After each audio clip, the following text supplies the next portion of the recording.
Concert relief under the supervision of Sheikh Mohsen.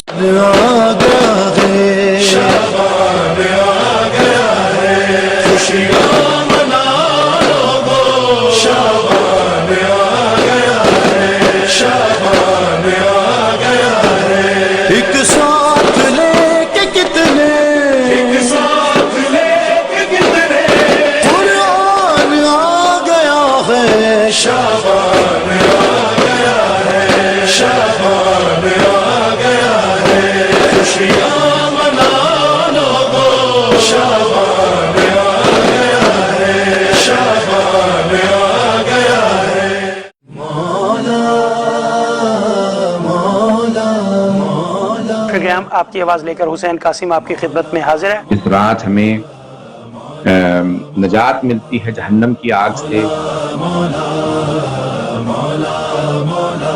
آج یہ ملائکہ کس پہ نازل ہوتے ہیں؟ اس کا مطلب ہے آج بھی کوئی ایسا ہے جو رسول خدا صلی اللہ علیہ وسلم جیسا ہے۔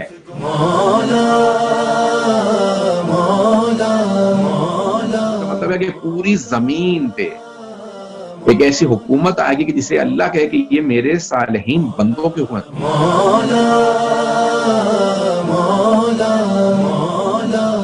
وہ قدرت رکھتا ہے کسی کو لمبی زندگی دے اور پھر اس کو جوان رکھے۔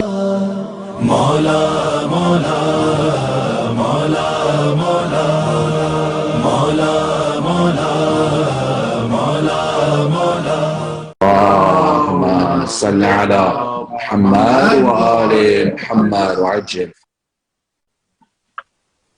اعوذ باللہ من الشیطان الرجیم، بسم اللہ الرحمن الرحیم، الحمد للہ رب العالمین والعاقبۃ للتقوی والیقین، والصلاة والسلام علی اشرف الانبیاء والمرسلین، خاتم النبیین بالقاسم محمد صلی اللہ علیہ وسلم، اللہم صل علی محمد وآل محمد وآلہ الطیبین الطاہرین المعصومین، لا سیما بقیۃ اللہ فی الارضین، روحی وارواح العالمین لتراب مقدمہ الفدا، واللعنۃ الدائمۃ علی اعدائہم اجمعین من الآن الی قیام یوم الدین، اما بعد،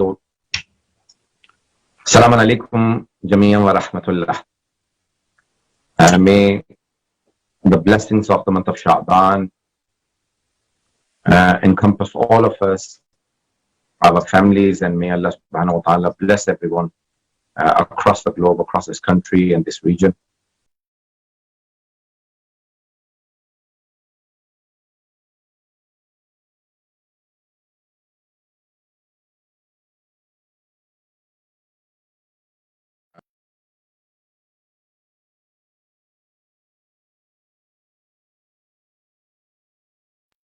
Hopefully the month of Ramadan will be starting on the 25th of April.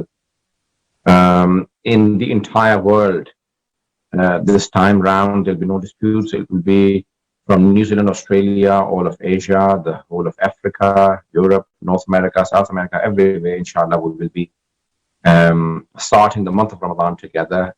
However, there may be disputes on Eid. Nevertheless, we are in a holy month, and the month of the Holy Prophet sallallahu alaihi wasallam, the month of Sahib al-Zaman, and before that, month of Imam Hussain alayhi wasallam. And today, although there is a lockdown, but we are still utilizing technology in a positive way, that these majalis that were stopped or that were postponed or that were stopped for time being for the lockdown, these sessions or the events, we could not have the normal gatherings, so we have now brought it into our own households, and every household is positively using the social media and technology to learn and benefit from. It is a social gathering because there are many people listening and sitting together, and it is very beneficial. So one of the most important things that we should do about technology is the most important benefit of technology is gaining knowledge. Now, knowledge and learning sciences is not just learning the Holy Quran, but anything that benefits humanity is gaining knowledge. And طلب العلم فريضة على كل مسلم ومسلمة. The Holy Prophet ﷺ made it very clear. He did not just say Muslim, but Muslim as well. Gaining knowledge is an obligation upon every man and woman. So every follower of the Holy Prophet must gain knowledge. And every knowledge that we see around us, every art and every science is knowledge, and we must learn. So the greatest benefit of technology is that there are many, many universities, schools, colleges now offering free courses, and we must learn, benefit, so we can actually teach others. One of the greatest things that we can learn through technology is our languages. And before I go into that and the benefits of it, so Islam emphasizes gaining knowledge, and there are ayat that say that هل يستوي الذين يعلمون والذين لا يعلمون, are the ones who have the knowledge and the ones who do not have the knowledge, are they equal? So Allah subhanahu wa ta'ala is saying that you should learn, everyone should learn, and everyone should gain knowledge. I may know something, you may not, and you may know something that I do not.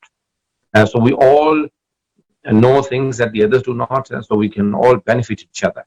And we can all learn from each other because there are others who know things that we don't know. So we have to learn. And it is said in the traditions of the Ahlulbayt that one of the greatest ibadat, one of the greatest acts of worship is gaining knowledge. Imam Baqir was asked, Maulana, the greatest night is which? He said, the greatest night is Laylatul Qadr, the grand night. He said, what is the best action in Laylatul Qadr? Because night is better. The Holy Quran says, Laylatul Qadr khair min alf shahr. One night is better than 1,000 months.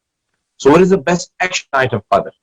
The Imam al-Islam said that the best thing you can do to get more sawab is to learn something new, something that you haven't learned before. So that's why we try and have some sort of a majlis in Laylatul Qadr, the grand nights, so we can learn something new. So learning something is one of the greatest and one of the noblest actions. So therefore, we should always try and learn. And there is no age limit for learning. So the best age is obviously when you are small, when you are young, when you are a child. That's the best age for learning. But there is no restrictions. Even elderly people can learn. These days, they've worked out that many illnesses, for example, Parkinson's and similar illnesses where you lose your memory, and most people actually get it in their 60s. So if you start learning a new language in your 50s or 60s, if you have a family background to it, then you can avoid it. So something new, if you do something new, and one of the things that the science has worked out, they say, is learning a new language. So learning languages, technology can benefit you hugely in learning languages these days. There are so many courses, many universities are offering. One of the major uses of technology is to do tabligh, to do da'wah, because there is a shortage of tabligh, and there are many people who do tabligh. Mainly we see Christians who preach, and then there are many other, there we'll see Buddhists and Hindus, and also amongst the Muslims, and many Muslims, but tabligh jamaat, the Wahhabis mainly do the tabligh work. So we have a shortage. We have a very small percentage of our people doing tabligh, the Sunnis and the Shias. So it is extremely important that we also come and preach. And one of the best things to preach about is the Holy Quran and the Holy Prophet's life, his akhlaq, his manners, his etiquette, about his conduct, about the Ahlulbayt alayhi salam, especially about Imam Hussain alayhi salam. So these are, especially now the month of Ramadan is coming, so try and post an ayat, a thought-provoking ayat that makes a person think, when you ponder, reflect. So those sort of verses in the Holy Quran should be posted, and the words from the Holy Prophets, hadith from the Holy Prophet and Imam Ali alayhi salam, short hadith from Ahlulbayt. So thought-provoking things should be shared on social media. So utilizing the technology in the rightful way. Now you can form websites and social groups, and when you learn something, you share your experiences. There are so many people doing business online. So networking and connection forming. So networking is one of the best things you can do through technology. And these days you can form a network with people who are not even in your country, not even in your own town, in another continent completely. So utilizing the technology in networking and picking up the ideas from other people in businesses. So it is extremely important that we learn how to use technology properly. And we have now got the social media, but unfortunately, we have still not learned how to use social media properly. So there are people who still speak against Islam so openly through the social media, and we only share information about ourselves or about the people who are doing things against Islam, but not in defense of Islam. And the things we try and do, most of the things that we are doing only remain within our own circles. We're not even communicating to other Muslims rather than, so there are Shias who are just working and communities just working between themselves. So there's no communication between the Shia groups, let alone with other Muslim groups, and let alone getting your voice across to other denominations and other religions and other people of faith and other people without faith. And so we are lagging far behind. So let's utilize this time to benefit from all of these abilities. Now, one of the uses of, so I'm talking about business, but there are so many different types of businesses, and they're saying that especially this pandemic will bring around a change, that the change was going to happen anyway in about 10, 15 years time, that they say 60 to 80% of the jobs that our children will be doing are not even created yet. So let's learn what the future is bringing and prepare ourselves for these changes that may be coming through this pandemic. And so we gear ourselves for the future, and we prepare ourselves to live a different life, or a life that will be coming our way, let's say in a few years' time. So it is extremely important that we mentally prepare ourselves, psychologically, and we equip ourselves with the information, technology, and knowledge that is required for that age. So the people in the 80s and 90s who did not learn how to use a computer, they were losing the jobs because everything was then computerized. And then likewise, there are so many other things coming in now that we may be out of touch if we do not learn how to update ourselves with the things that are coming. It is extremely important that we also learn through this technology how to utilize the knowledge of other people.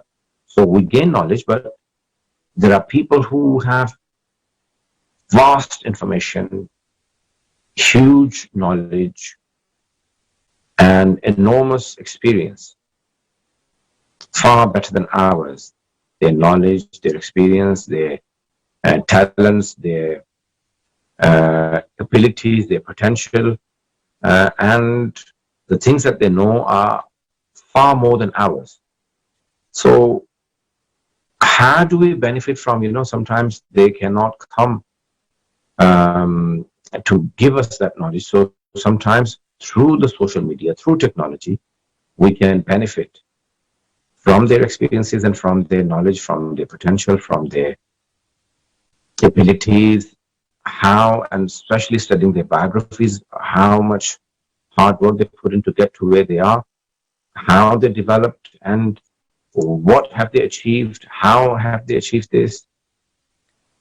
So all of those have to be learned, and technology is the best way to find out about those people, people who have made inventions, especially some of the greatest contributors, the likes of Avicenna, for example, I don't know, some of the greatest scientists and people in medicine and people in every walk of life have contributed.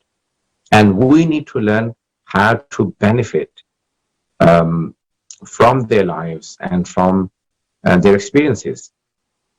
So I would suggest that we try and work out sort of a mechanism where we learn about these personalities and we learn about their contributions in every field. Sometimes it is not your field, but because you see another person do something in another line, you can take an idea and contribute something similar or on an even less scale, if not as high and as good as that person. But it would benefit you in a way that you could learn to contribute something similar in your life. Some of the things that many of the people are doing today on technology are production. So they're producing ideas, they're producing films, short clips, and documentaries.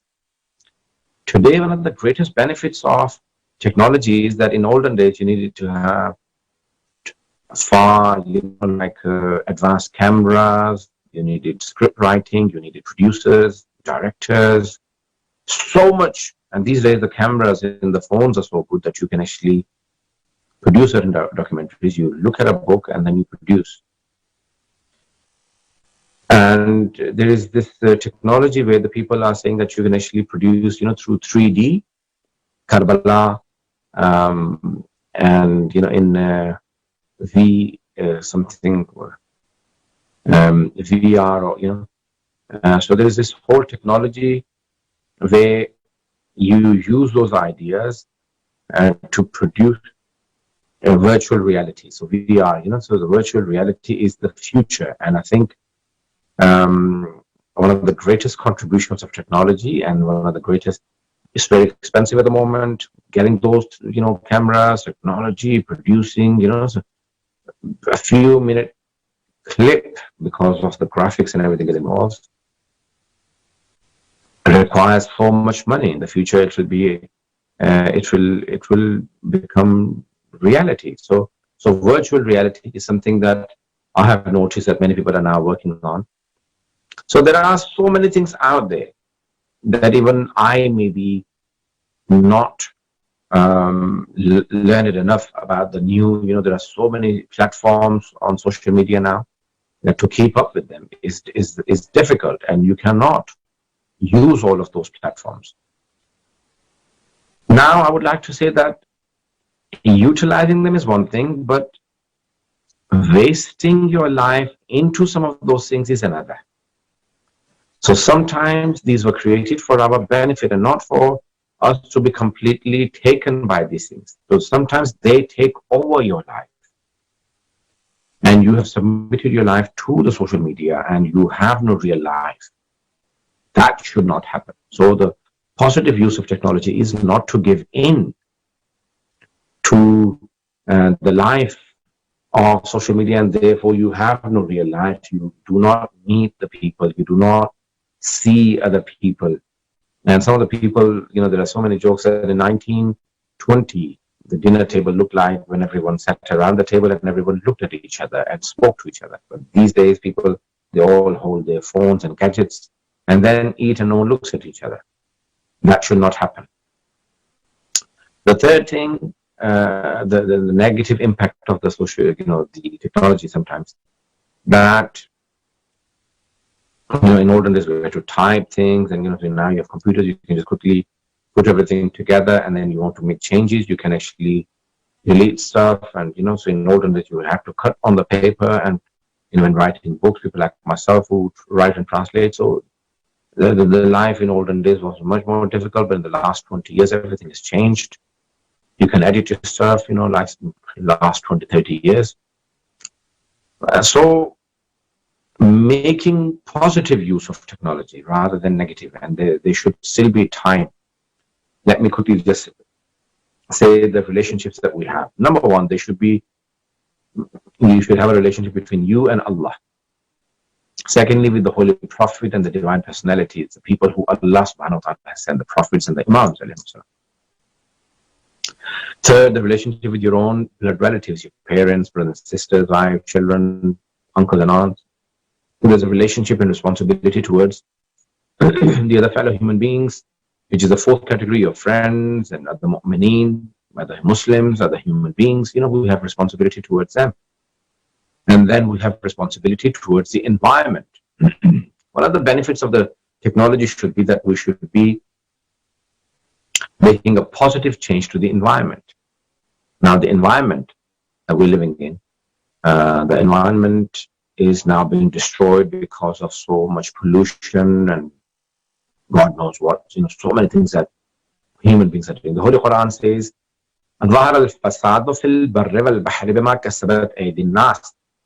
all the corruption that you see on the surface of the earth and in the oceans is the doing of mankind.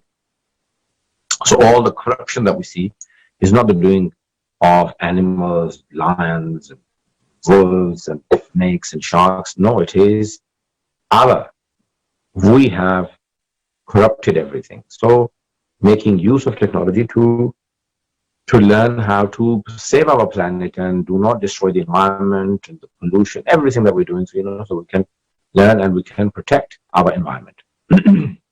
I hope I have another 5 minutes and then you can start asking questions. I was told to keep it to 20 minutes so then people can ask we can have a discussion and people can ask questions. Now, within the next few minutes, I'll try and end. Now, some of the things that we should try and do through technology is that these days, when we have now come to a lockdown where people are now learning that we can actually do a lot of things from home and we don't have to commute and we don't have to drive. And so much can be done from home. So I think that will be coming as a change, massive change into the world after the pandemic, because I think the next 2 years, we will see the difficult time of this on and off lockdown and open and lockdown and open, and probably other problems, economical crisis that will lead to this, and then probably wars. I don't know. I have no idea of what will happen. But there are so many talks out there of people who have more idea about the society and about the problems that we may be running into. So we hope that this will help us to reflect upon ourselves in these times, and we will learn to contain ourselves and benefit the society. And technology is the best way to benefit everyone. I want to end with this one hadith by Amir al-Mu'minin Ali ibn Abi Talib, and then inshallah you can ask questions and we can have a discussion. Amir al-Mu'minin Ali ibn Abi Talib says that for us, take benefit of your free time. And then he develops it further and says that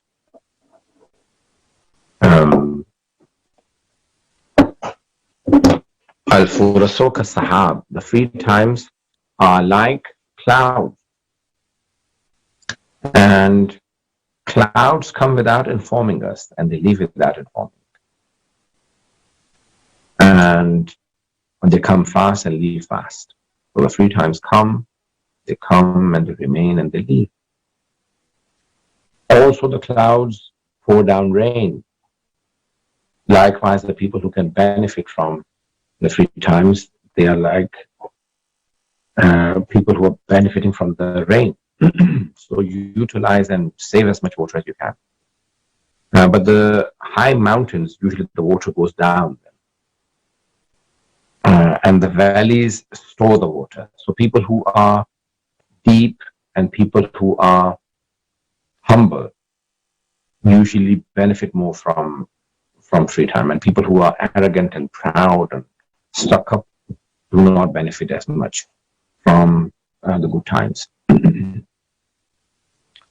I would pray for all the um, the people who have taken part in this. There is a list of people who have taken part in the competition. I hope you can still all hear me. I would like to quickly read out the names of the children, the kids, art competition on Imam Zaman alayhi salatu wasalam. So in group A, these are the 3 people who have won up to the age of 7 years. Dua Fatima, she is 6. Aisa Zahra Ali, who is also 6, and Muhammad Kazim, who is 7. These are the winners from group A. And from group B, Amina Bilgirami, she's a winner, and then Hassan Zaidi and Fizza Shah. I would also like to pray for all of these and all the other children who have taken part. Zaina Zaidi, Aiza Zaidi, Ali Raza Rizvi, Fatima Mehdi, Minahil Imran, Mustafa Ali, and Khadija Bilgirami. May Allah protect all of these children who have taken part, and inshallah, Allah subhanahu wa ta'ala bless you all, and inshallah may you continue to serve the community and learn in these bad times and teach us tomorrow, inshallah. Wa akhiru da'wana and alhamdulillahi rabbil alameen. Wassalamu alaikum wa rahmatullahi wa barakatuh.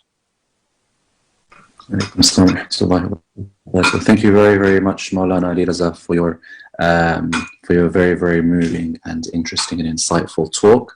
And thank you for announcing the winners of those competitions. As we previously mentioned, the gift cards will be sent to the parents' email addresses. And also a special thanks to Sister Nasheed Raza for being an independent judge for reviewing and assessing the artwork and making the decision on the winning contenders. So, as previously mentioned, we will now have time for questions in order that we keep this an interactive discussion. So you can ask questions here in the chat if you're on Zoom. Alternatively, you can unmute your mic as well in order to ask the questions. And if you're on Facebook or on another medium, you can direct questions via WhatsApp and I can ask those on behalf of you. So I've just got one question here from a brother, Kazim Raza, and he has requested that I ask this question. So the question is, Maulana, are the references to gaining knowledge and ilm in the Quran and Hadith equally applicable to religious knowledge as for worldly knowledge, i.e. scientific study or excelling in other fields or disciplines? So what's the balance here between religious knowledge and other forms of scientific, historical, academic knowledge, which is stressed on more? This is the question. All sciences, all the different subjects that you need to study are rewardful, and Allah subhanahu wa ta'ala will benefit everyone. And if there is something that the Muslims are lacking, then it becomes wajib on some people to go and learn that.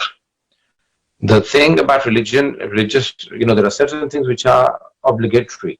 So everyone has to learn a few surahs from the Holy Quran to be able to read namaz. Basic pronunciation, and they need to learn the Holy Quran, and throughout their life they should read and learn and benefit from the Holy Quran. Likewise, so there are certain obligations that we all have to learn. The daily routine, we have so many obligations and things come across that we need to learn about halal, haram. So there are certain things which are very simple. These are the things, obligations and things which are haram. You learn about those things and then keep building onto all of the religious knowledge that you gain. And alhamdulillah, there are so many scholars and so many ulama, so many books now in all the languages. So you can always learn. But on top of that, you should always try and learn something new. So even the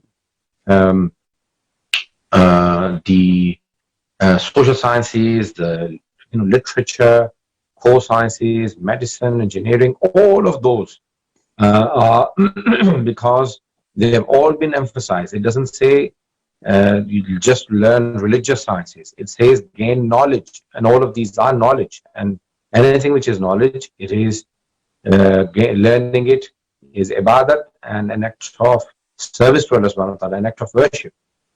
So you should always, whenever you're learning something, make an intention that I'm learning for the sake of Allah subhanahu wa ta'ala, qurbatan ilallah, and everything you will be rewarded for. Not only just learning. Learning is a very beautiful thing. So whenever you learn, you say qurbatan ilallah, but whenever you do something, whenever you have a job or whenever you go out to earn, then you say qurbatan ilallah, that I'm doing it for the sake of Allah subhanahu wa ta'ala. So everything will be regarded as an act of worship. Sense Maulana. Does anyone on the chat have any questions? Feel free to please unmute your mic if you have any questions. If not, then I've got another question on WhatsApp. Okay, I'll ask the question here I've got here. What is our Imam, Imam al-Mahdi, Ajalallah Ta'ala Faraja, expecting from us? And could this unprecedented time be a sign of his reappearance? Okay. What does the Imam al-Islam expect of us? Imam al-Mahdi al-Salam. Now, I remember one of the brothers, I can't remember, it was your group or someone else's group, we went together, and a brother from Canada had asked this question from Adil Sistani in Najaf: what does the 12th Imam al-Islam expect of us? And Adil Sistani gave an answer, which I'll give now. He said, Imam Zamana alayhi salam doesn't want anything from us that the Holy Prophet did not want, or Imam Ali alayhi salam did not want. The Holy Prophet sallallahu alayhi wasallam wanted from us that we fulfill our obligations and refrain from haram. Imam Ali alayhi salam exactly wanted the same thing as the Holy Prophet, Imam Hassan alayhi salam, Imam Hussain alayhi salam. They all wanted the same thing, that we learn our obligations and fulfill our obligations and be obedient to Allah subhanahu wa ta'ala, the Holy Prophet and the Imam alayhi salam, and refrain from haram things. And that's exactly what the 12th Imam alayhi salam wants. So on top of that, someone had asked that, what is it that the 12th Imam alayhi salam has that the Holy Prophet did not have, or Imam Ali did not have, that he will be able to establish an Islamic state, and the Holy Prophet and the Imams alayhi salam could not, the other Imams could not. So the Sistani had said, he doesn't have anything that the Holy Prophet did not have, or the Imam Ali did not have. No, he doesn't. They did not lack anything. It wasn't the Holy Prophet or Imam Ali that lacked anything. It was a society. The society lacked obedience. And the people in the time of the Imam and the 12th Imam, they will be obedient to him, they will follow him, and they will discover the things and establish the things that the previous Muslims of the previous nations and generations following the different prophets and Imams they couldn't do them, because they were not obedient and not listening to them properly. And so we should come to a level where we are obedient to the Imam al-Islam and we submit and pave the way for the Imam al-Islam, because then he will come and he will take us to the next stage. So whatever we have gained, we have not reached the perfection, and then the real perfection comes in when the 12th Imam al-Islam comes. Thank you, Maulana. Another question here on WhatsApp. So it was related to what you were talking about with regards to making use of our time. And the question is, in order to use technology with limits, we need discipline in life. How is discipline described in Islam, and how should the time of day be divided in this time and age so that we keep ourselves disciplined? Very good question. So we have different hadith on how to utilize your time. I'll read a hadith from Imam Musa Kadhim al-Islam. So there are different hadiths, but one hadith Imam Musa Kadhim al-Islam says that divide your day into 4 parts, one for rest, so that's 6 hours each. So 6 hours of sleep, 6 hours of work, 6 hours of service to Allah subhanahu wa ta'ala, family and everything, and 6 hours for you to decide if you want to increase in any of those things. So you have 6 hours for yourself. Halal means you can work more, you can give more time for enjoyment, you can give more time for whatever you want. So it should be a very balanced life. The discipline, when we say that one should be organized and one should have a routine, and people who have been successful are all people who have had a discipline and a routine. And Islam says that there should be some exercise, there should be some, like you need some meditation, or you need, time for ibadah, that's meditation. And it should be not just very quick meditation, it should be proper thought about all of those things in our lives. There should be a balance in everything. And keeping a balance is one of the most important things. If you have health issues, then how do you utilize? And so there is an outline about how to utilize your time and how to benefit and make the best of this life for this world and the hereafter.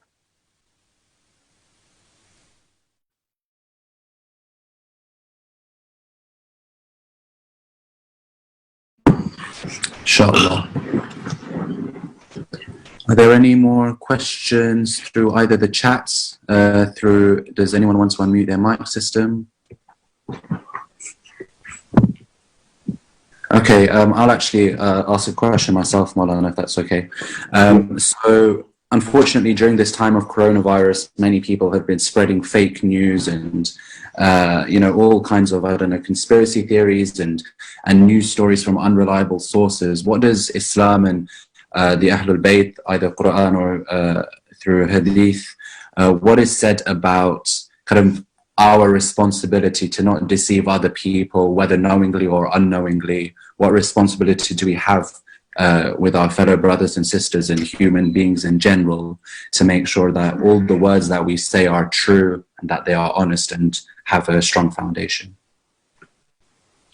Very good. And I think the previous question, I've forgotten, the second part of his question was also about the current situation. Is it leading? Is it a sign of the coming of the Imam al-Islam? So there are many fake news out there. A lot of the people are saying that this is a sign that the Imam al-Islam is coming, and a lot of people are saying that no, the Imam al-Islam is not coming. So there is so much confusing reports out there, confusing news. We cannot say for certain that these are signs of the coming of the Imam al-Islam, and we cannot say for certain that this is not the sign. These are not the signs for the coming of the Imam al-Islam.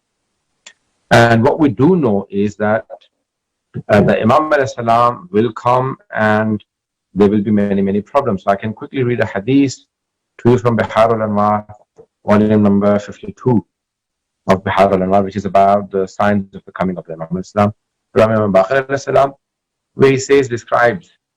So there are many, many hadiths. So the whole book is about the signs, over 300 pages, almost 400 pages.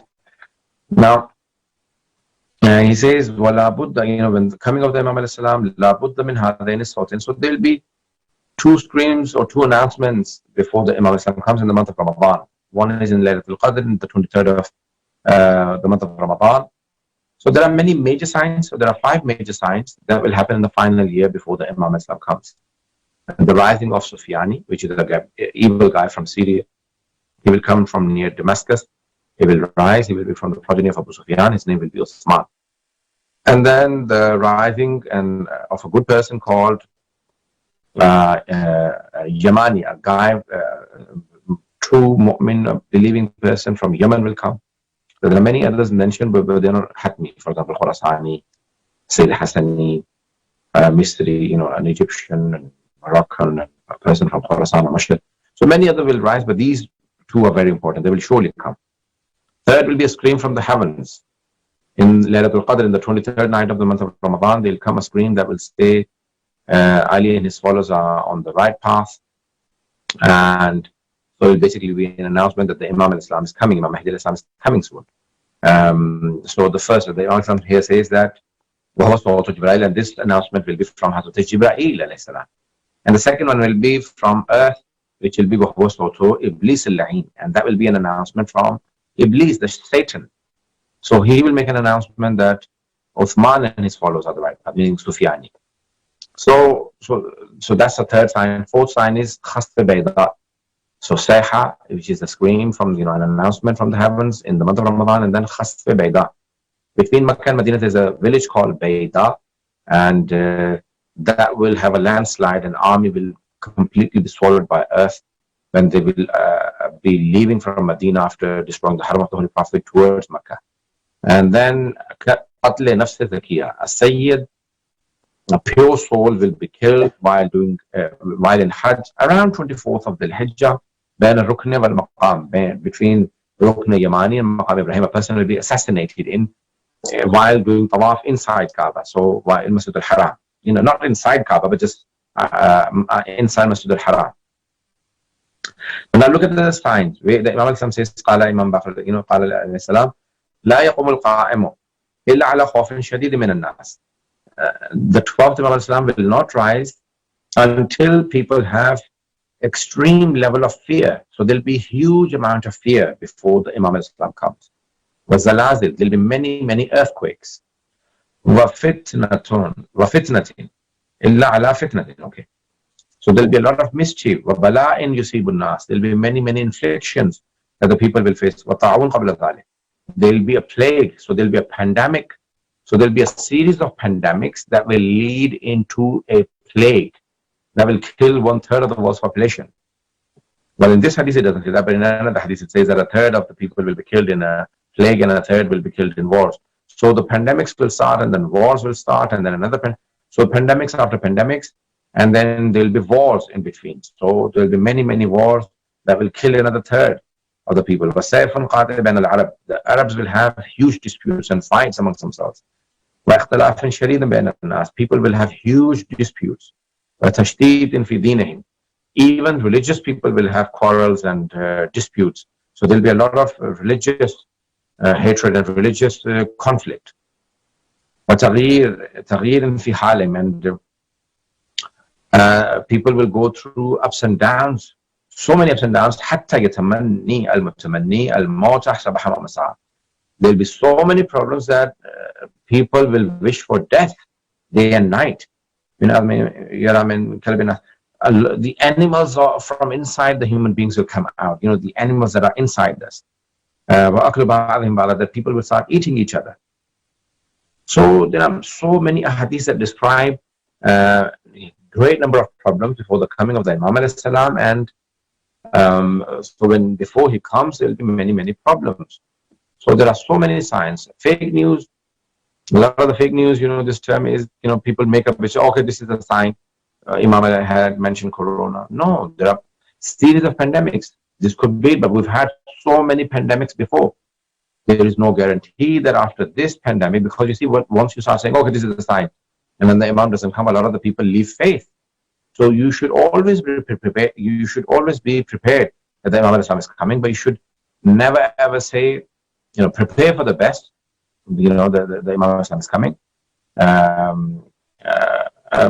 hope for the best and prepare for the worst. That he may not come in our lifetime.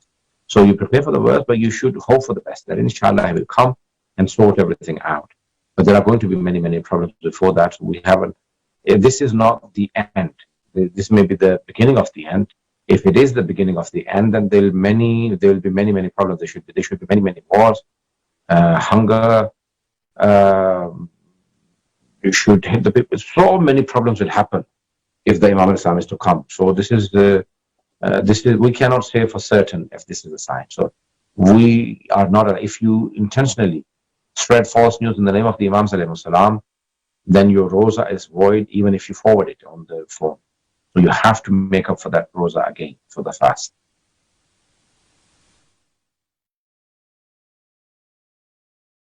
Thank you, Maulana. And just linked on again to Imam al-Mahdi. What is the best way to prepare to support our Imam whenever he reappears?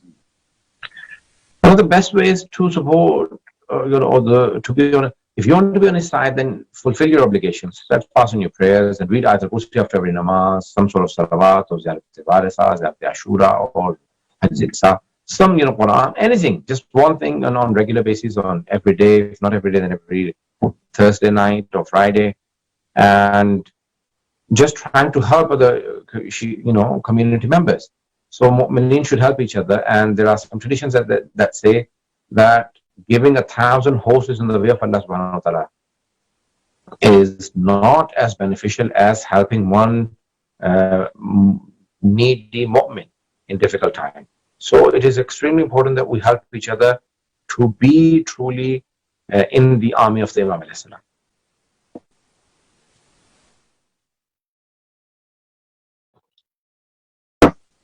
Thank you, Maulana. Do we have any further questions? Either through WhatsApp, the chat, I'm just having a look. Anyone on Zoom at the moment? Okay, I think that will inshallah then conclude the session. Thank you very, very much, Maulana, for your time and for your effort.